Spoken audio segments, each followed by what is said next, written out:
Hello बच्चों, मैं प्रहलाद साहू आप सभी का स्वागत करता हूं आपका अपना यूट्यूब चैनल रामानुजन एकेडमी में। आज हम सीखने वाले हैं आलेख बनाना, ग्राफ बनाना। इसमें बहुत बच्चों को परेशानी होती है, दिक्कत होती है, लेकिन आज आप मेरे साथ वीडियो के अंत तक बने रहेंगे तो मैं आपको गारंटी के साथ कह सकता हूँ कि आपसे ग्राफ बन जाएगा। आपको लगेगा कि ग्राफ इतना भी आसान और सरल बनता है।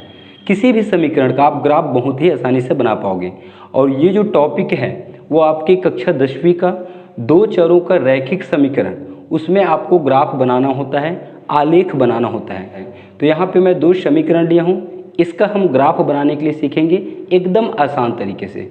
और यदि आप चैनल पर नए हैं तो प्लीज़ चैनल को सब्सक्राइब जरूर करें, क्योंकि इसी तरह के जब नए नए वीडियो अपलोड करेंगे तो उसका नोटिफिकेशन सबसे पहले आपको मिल जाएगा। तो आइए सीखते हैं ग्राफ बनाना, ग्राफ कैसे बनाया जाता है। तो देखिए, यहाँ पे हमने दो समीकरण लिया है। ये है रेखा का समीकरण, क्या कहते हैं इसे हम, रेखा का समीकरण।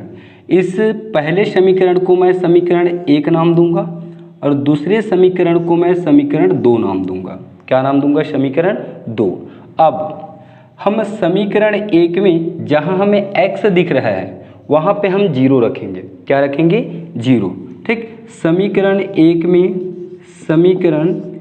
में x बराबर 0 रखने पर, x बराबर 0 रखने पर, चलिए समीकरण 1 में आप x का मान क्या रखोगे? 0। क्या रखोगे? 0।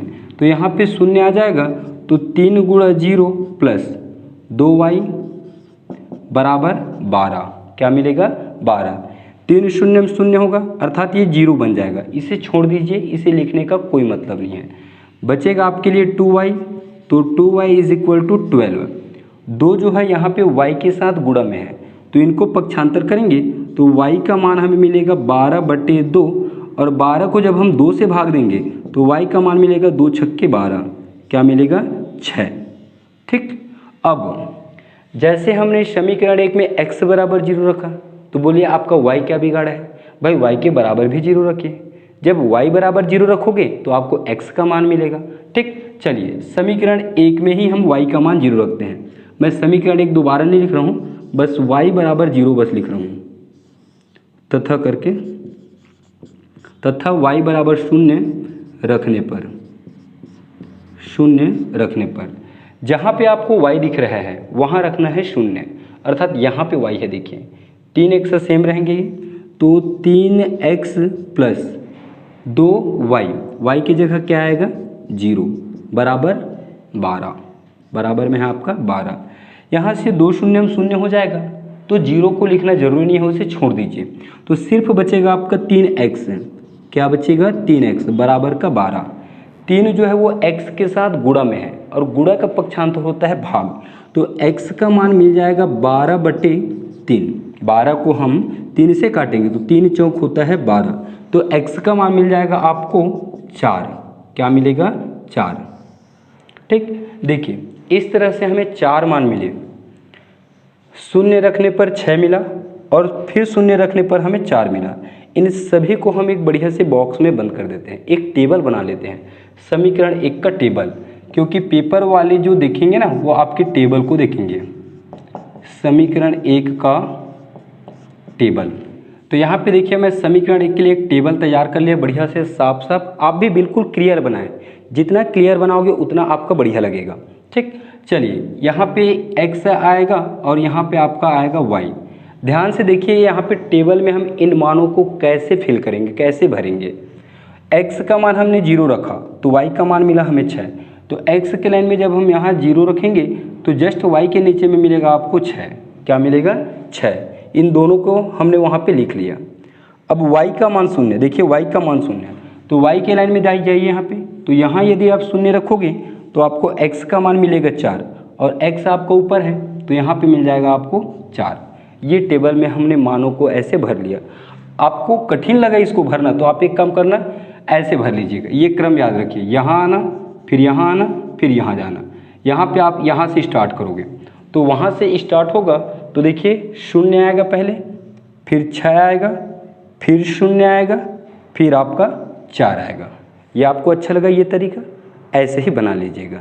चलिए अब सेम टू सेम हम समीकरण 2 में यही काम करते हैं। समीकरण 2 में x बराबर 0 रखने पर, समीकरण 2 में x बराबर 0 रखने पर समीकरण 1 दिख रहा है क्या? देखिए यहाँ पे x की जगह क्या रखेंगे हम? 0। तो हो जाएगा 0 - y बराबर -1 बराबर -1। यहाँ -1 है ना, तो 0 को छोड़ेंगे तो -y बराबर -1, दोनों तरफ से माइनस कटेगा तो y का मान मिलेगा आपको प्लस का 1। क्या मिलेगा? प्लस का 1। इसी प्रकार अब हम y की जगह 0 रखेंगे, एक बार x की जगह 0 और अगली बार y की जगह 0। आपको कोई भी समीकरण दे इस तरीके से बनाओगे तो आपका ग्राफ आलेख कभी भी गलत नहीं होगा। चलिए y बराबर 0 रखिए तथा y बराबर 0 रखने पर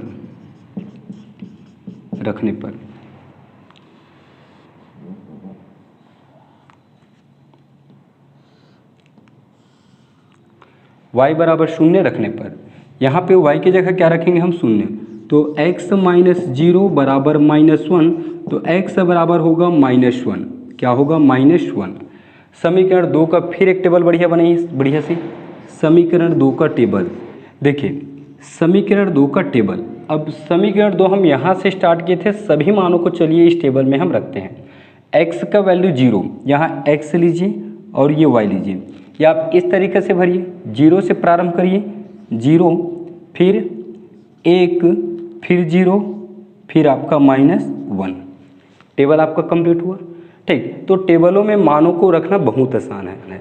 अब इन्हीं टेबलों के माध्यम से हम ग्राफ को खींचेंगे, आलेख बनाएंगे। ध्यान से देखिए, यहाँ पे आलेख बनाना ही ज़्यादा दिक्कत होता है। ये मान तो आप बड़े ही आसानी से निकाल पाओगे, लेकिन देखेंगे ध्यान से तो आपको एक बार में समझ आएगा। चलिए देखते हैं। पहला टेबल अर्थात समीकरण 1 के लिए मैं रेखा खींचना चाहता हूँ। ठीक, तो देखिए x की वैल्यू आप 0 को छोड़ेंगे, x के लाइन में सीधा जाना आप 4 के पास। किसके पास जाओगे? 4 के पास।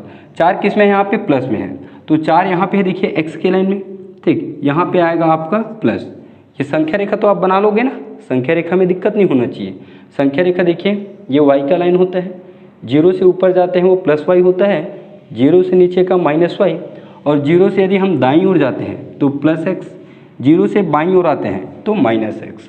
ठीक, तो हम x के लाइन में जाएंगे तो हमें 4 मिलेगा, तो यहाँ पे हम 4 को ऐसे डॉट करके रख लेंगे पहचानने के लिए।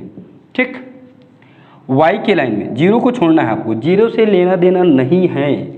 y के लाइन में कहाँ पे है आपका? 6 के पास चलिए, ये आपका y के लाइन है, +6 आपको यहाँ मिलेगा, ये मिल गया। ठीक, अब देखिए ये +6 और ये +4, दोनों बिंदु को आप आपस में मिला दीजिए। चलिए इसको स्केल की सहायता से हम लोग मिलाते हैं। ठीक, तो अच्छा रहेगा, ये इस तरह से जाएगा। दोनों बिंदु को हमने क्या किया? 6 और 4 दोनों को हमने बढ़िया से मिला दिया।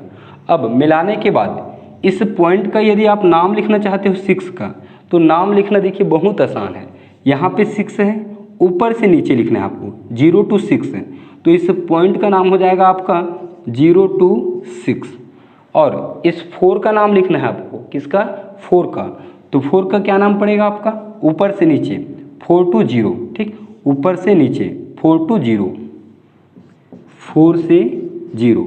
इनका मतलब क्या होता है? देखिए, 0 का मतलब होता है इस बिंदु पर x का मान 0 है, पहले x आता है, और इस बिंदु पर y का मान 6 है। इस बिंदु पर x का मान 4 है और y का मान क्या है आपका? 0 है। इनका मतलब यही होता है। अब पहला समीकरण हमारा पूरी तरह से कंप्लीट होता है। हमने समीकरण 1 का टेबल बनाया है, तो इस लाइन में कहीं पे भी हम समीकरण 1 को लिख लेते हैं, जिससे हमें पहचान मिलेगा कि समीकरण 1 का रेखा वो है। तो समीकरण 1 है 3x 2y बराबर 12, 3x 2y बराबर 12। ये इस तरह से हम लोगों ने यहाँ पे लिख लिया। चलिए सेकंड टेबल को बनाते हैं। x के लाइन में जाइए और -1 के पास, कहाँ पे जाना है? -1 के पास। x के लाइन में -1 यहाँ पे है। ठीक, आपको दिख गया होगा, ये है आपका -1। y के लाइन में जाइए, 1, 0 से मतलब नहीं है, y के लाइन में +1, y के लाइन में ही है आपका +1। ये दोनों बिंदु को फिर स्केल की सहायता से मिला दीजिए, तो इस तरह से ये मिल जाएगा, कुछ इस तरह से, ये इस तरह से। ठीक, तो दोनों बिंदु को हमने मिला दिया। इस बिंदु का नाम क्या देना होता है, तो आपको ये भी बताया था मैं, 1 का नाम होगा ऊपर से नीचे 0 to 1, तो इस बिंदु का नाम पड़ेगा आपका 0 से 1।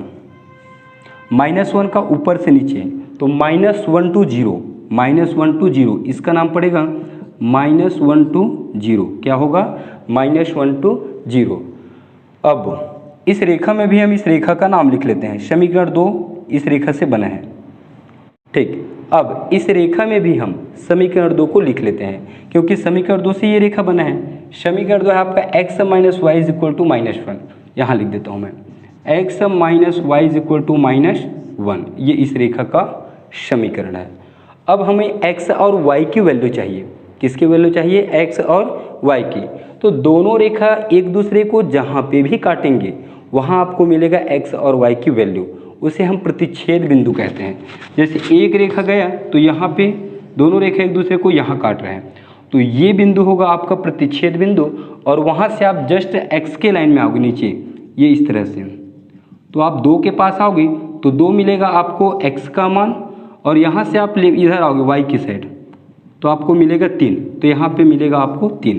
तो लास्ट में हम लिखेंगे अतः x = 2 और y = 3, y = 3।